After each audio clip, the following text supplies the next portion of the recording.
Sir Thyagaraju భాయ్కి phone చేస్తుంట sir. Record చేయండి. త్యాగరాజు ఫోన్ చేసి ఎంతసేపు అయింది? కరెక్ట్ గా 6 నిమిషాలైంది సార్. నీతో కొంచెం మాట్లాడాలి. ఎక్కడికి రావాలి? 434 ముప్పావు గంటలో అక్కడ ఉంటాను.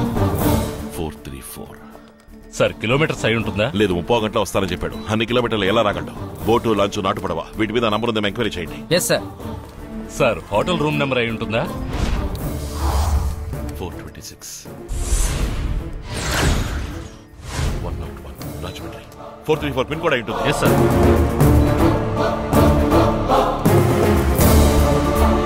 Sir Medapadu sir. Yes, coastal area. సరుకు చేతులు మారచ్చు.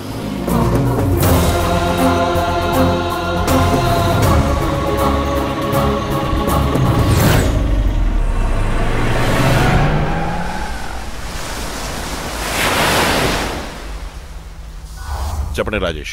త్యాగరాజు వచ్చేసారు సార్. మీరు సేఫ్ గా ఉండండి. డానీ ఫోన్ చేశాడు, సరుకు తీసుకుని వస్తానన్నాడు. దించి ఓపెన్ చేయించొచ్చుగా.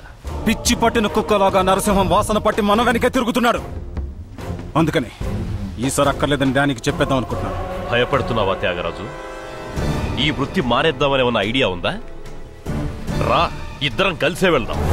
పోలేరమ్మ తల్లి గుళ్ళో బొట్టు పెట్టి మానేద్దాం. వదిలేయాలనుకుంటే అది మనంగా వదిలేయాలి.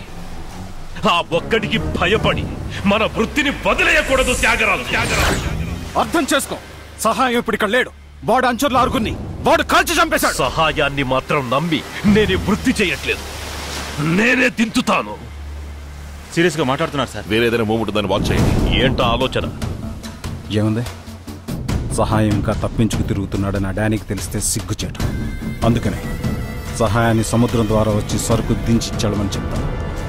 నువ్వు కార్లో మరి రాత్రికి చెప్పి పంపిస్తాను.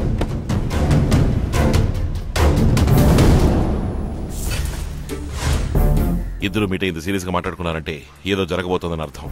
బాయిల్లు, godown, guest house, wooden yard, lorry shed అన్ని చోట్ల ఒక్కొక్కళ్ళు నైట్ అంతా వాచ్ చేయండి. నేను క్యాంప్ ఆఫీస్ లో ఉంటాను. రీచ్ లో ఉండండి. ఓకే?